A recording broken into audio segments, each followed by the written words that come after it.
Сәлеметсіздер ме, құрметті қыз-келіншектер? Бүгін 7 наурыз біз командамызбенен Аманжол Исмендиевтің тренингінде отырмыз. Бұндай керемет сыйлықты бізге сыйлаған, мына жерде отырған Бекбатырова Бағдагүл Айтқожаға деген. Бағдагүл саған рахмет.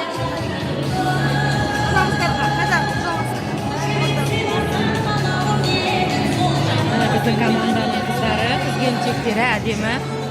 Барлығымыз бүгін бір-бірімізге қауышып, ертеңгі 8 наурыздың қарсаңында көңілімізді көтеріп жатырмыз. Көктемнің алғашқы күнінде құлпырған керемет күні.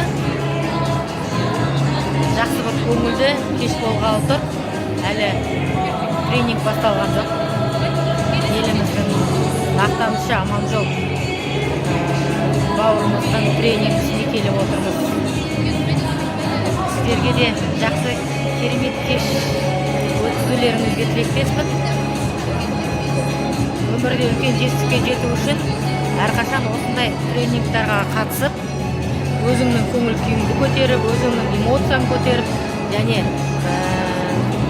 өсуіңе жағдай жасауға бізде өте көп мүмкіндіктер бар. Мына арт жағында өте көп қыз-келіншектер, барлықтары сондай жақсы көңіл күйде. Кешті ұйымдастырушыларға көп рахмет.